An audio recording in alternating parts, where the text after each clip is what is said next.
This episode of the Jim Stroud podcast is brought to you by Job Search 3.0, the online job search course that teaches you to stop applying endlessly for jobs and instead teaches you how to attract job opportunities. Sign up now at jobsearch.jimstroud.com. Job Search 3.0. Stop applying, start attracting.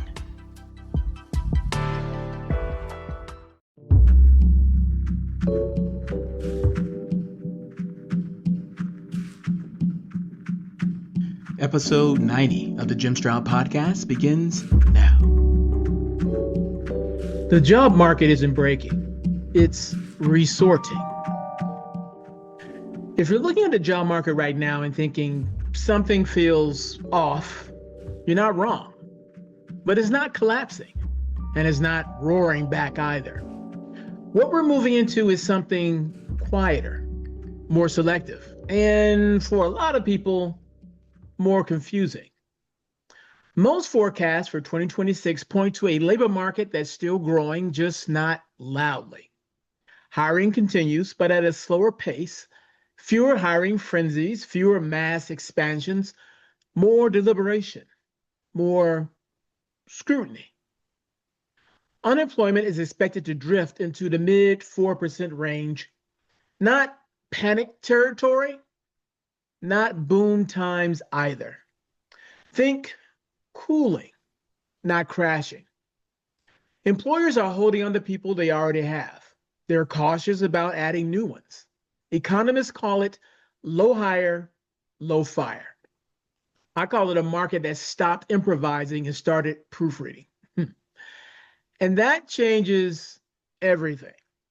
Because when companies aren't hiring broadly, they hire very specifically.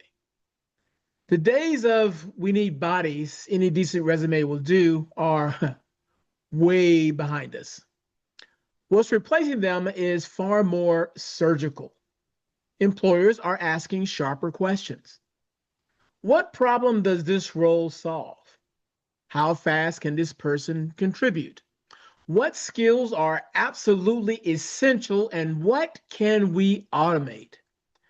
That's why the pain in this market isn't evenly distributed. Some sectors are still hiring aggressively. Healthcare and social assistance top the list, and that's not a trend. That's demographics. Aging populations don't pause because the economy cools. Nurses, technicians, caregivers, clinicians, those roles remain business critical. Then there's AI adjacent work, not speculative tech, not hype-driven hiring, but applied roles, data, cybersecurity, cloud infrastructure, automation specialists. Companies may be cautious about headcount, but they're not cautious about resilience. If a role protects systems, improves efficiency, or amplifies productivity, it stays funded. Add to that construction, infrastructure, clean energy, and advanced manufacturing, especially semiconductors. Big projects don't stop on a dime. When governments and corporations commit capital at that scale, jobs follow. Now, contrast that with journalist roles, entry-level roles, roles with fuzzy definitions. Those are getting crowded. Because when hiring slows, competition doesn't disappear. It concentrates. Wages tell the same story. Average U.S. wage growth is projected around the low 3% range. That's healthy. It's just not explosive. Employers have more leverage than they did during the post-pandemic scramble. Raises exist, but they're earned more narrowly. Negotiation power shifts back toward proof, not potential. And underneath all of this is a quiet accelerant, AI-driven productivity. Companies don't always say it out loud, but they don't need to hire the way they used to. One strong operator with the right tools can now do the work of two, maybe three. That doesn't eliminate jobs wholesale, but it raises the bar for each job that's out there. So what does this mean if you're a job seeker? Well, first, the market is not broken. Your strategy, though, that might be. Broad applications, generic resumes, and hope-based positioning doesn't survive selective hiring. This is a skills market, a specificity market, a show-me outcomes market.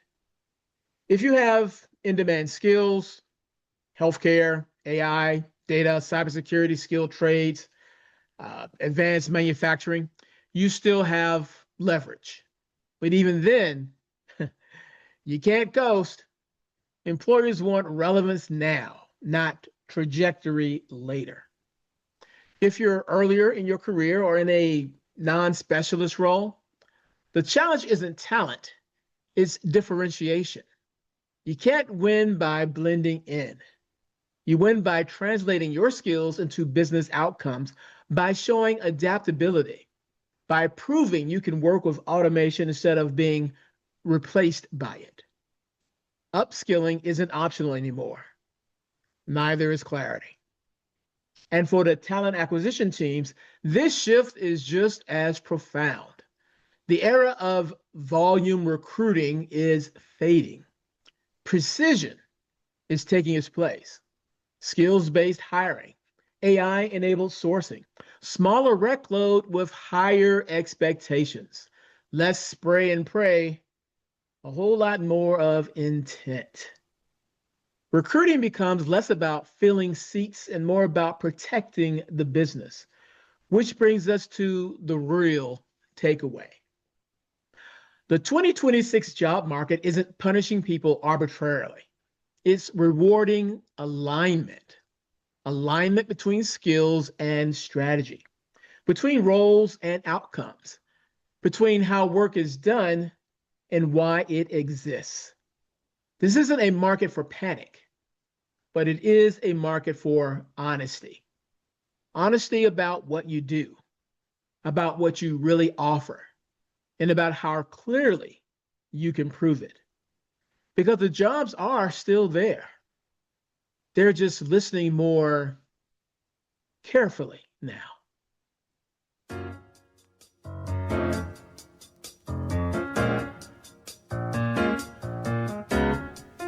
Well, my time is up. I thank you for yours. I'll see you again real soon right here with a brand new episode of the Jim Stroud Podcast.